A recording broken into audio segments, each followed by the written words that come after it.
Prime news पर आज ब्रजेश यादव हमारे साथ जुड़े हैं। चलिए उनका रुख करेंगे, उनसे आज बातचीत करेंगे, जानेंगे उनकी जिंदगी के बारे में, उनके राजनीतिक सफर के बारे में। ब्रजेश जी, प्राइम न्यूज में आपका बहुत स्वागत है। बहुत धन्यवाद आपका। ब्रजेश जी, आपने इंजीनियरिंग की पढ़ाई की, उसके बाद राजनीति में आना कैसे सोचा, क्या मकसद था राजनीति में आने का? जब 2002 में मेरी पढ़ाई कंप्लीट हुई जी, तो मुझे बिल्कुल नहीं पता था कि मुझे राजनीति में जाना है। और देहरादून से मैं पढ़ के जब लौटा तो चूंकि घर से राजनीतिक माहौल था घर में, तो अचानक से मुझे आना पड़ा। और पिताजी अकेले यहाँ काम कर रहे थे जी। तो यहाँ आके जब देखा, वो पिछले 25 सालों से एमएलए हैं और लोगों की उम्मीदें बहुत ज्यादा हैं, तो घर का एटमॉस्फेयर ऐसा था कि मुझे राजनीति में आना पड़ा। और बहुत बेहतर तरीके से मैं वो कर पा रहा हूँ, इस बात की मुझे खुशी है।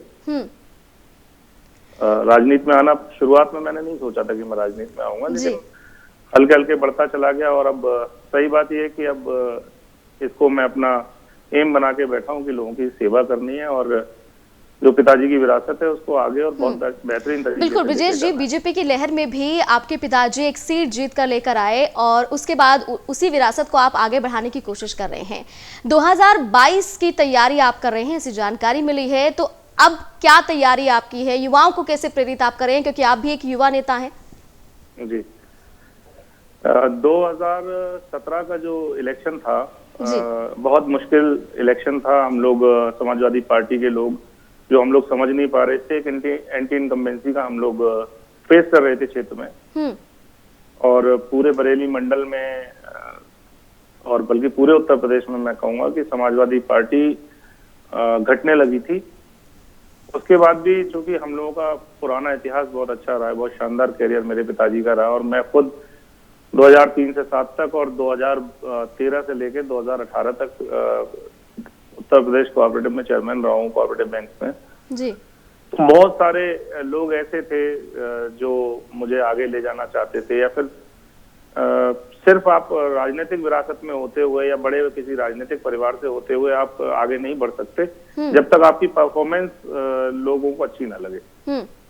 बिल्कुल। और ब्रजेश जी, हमने देखा भी है, अभी जो खास रिपोर्ट हमने देखी उसमें मैंने देखा कि किस तरह से लोग आपसे बहुत स्नेह करते हैं, आपका बहुत सम्मान भी करते हैं, और चाहे आप सत्ता में रहें या ना रहें वो फिर भी आपको पसंद करते हैं और उन सब के बीच आप बहुत लोकप्रिय हैं। ऐसा कैसे हुआ, किस तरह से आपने मेहनत की, किस तरह से अपना ये नाम कमाया है आपने?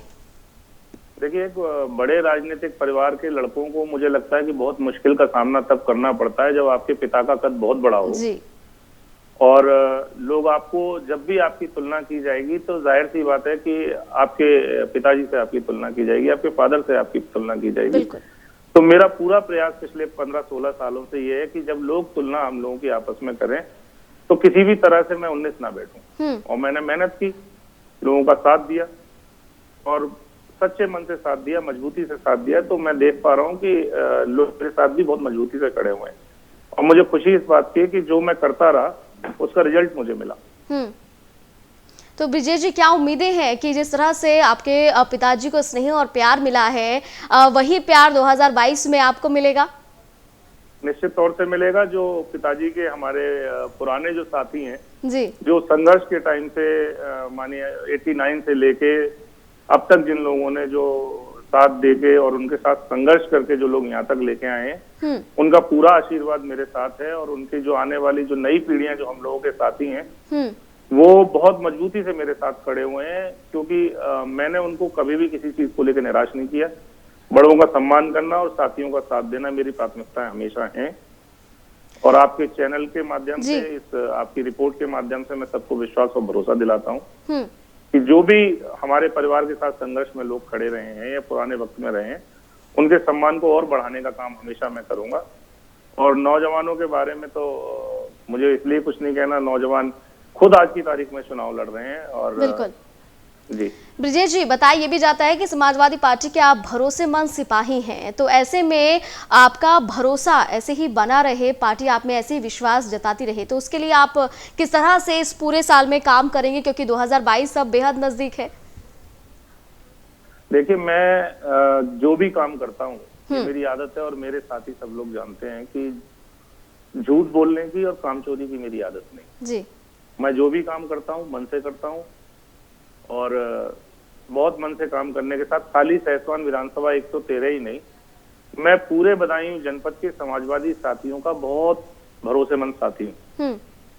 मुझे दिक्कत बता देने के बाद, और मुझे लोग ज्यादा इसलिए दिक्कत बता देते कि हम उम्र है मेरे, बड़े लोगों से जो चीज शेयर नहीं कर पाते मुझे बता देते हैं जी।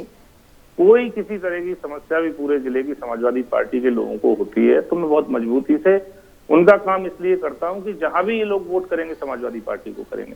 बिल्कुल। और ब्रिजेश जी, ये भी पूछना चाहूंगी कि पार्टी का विस्तार आप कैसे करेंगे, क्योंकि ये सभी जानते हैं कि चाहे कोई भी पार्टी हो, चाहे वो समाजवादी हो, युवाओं की जरूरत बहुत ज्यादा है, क्योंकि अलग अलग आइडियाज होंगे, अलग अलग प्लानिंग होगी, नए आइडियाज के साथ फिर नई चीजें निकलकर सामने आएंगी। जी देखिए, समाजवादी पार्टी के आदरणीय नेताजी के थोड़ा सा बैकफुट में रहने के बाद, चाहे वो स्वास्थ्य कारण हो या राजनीतिक कारण हो, आदरणीय अखिलेश जी के नेतृत्व में बिल्कुल समाजवादी पार्टी नए कलेवर में अब दिखाई दे रही है। बुजुर्गों का साथ, बुजुर्गों का हाथ और नौजवानों का साथ, एक नया नारा हमारी पार्टी का है। और भारतीय जनता पार्टी की नीतियों से एक्चुअल में, मैं फील्ड में रहता हूं, मैंने देखा है कि लोग बहुत नाराज हैं। और नौजवान को जो उन्होंने रोजगार देने की बात की थी या कोई भी बात की थी, तो वो सफल नहीं हो पाए अपनी नीतियों में जी। इसलिए नौजवान आज की तारीख में सबसे ज्यादा समाजवादी पार्टी के साथ है। और नौजवानों से भी मैं अपील करना चाहता हूं, उनसे एक अपना समर्थन और साथ मांगना चाहता हूं। मेरे हाथों को जितना आप लोग मजबूत करोगे उतनी ही मजबूती से मैं आपकी लड़ाई लड़ूंगा। आपकी हक की बातें मैं करता हूं हमेशा, इसलिए मेरे हाथों को मजबूत कीजिए, समाजवादी पार्टी के हाथों को मजबूत कीजिए। बिल्कुल। और आपका बहुत शुक्रिया प्राइम न्यूज़ के साथ जुड़ने के लिए ब्रिजेश जी। तो बीजेपी की लहर में भी सपा के लिए इनके पिताजी ने सीट जीती थी। ओमकार सिंह यादव के बेटे हैं ब्रिजेश यादव, और उनकी ज़िंदगी के बारे में हमने जाना, और आगे उनका राजनीतिक करियर कैसा होगा, किस तरह से वो तैयारी कर रहे हैं, उसके बारे में प्राइम न्यूज़ ने जाना।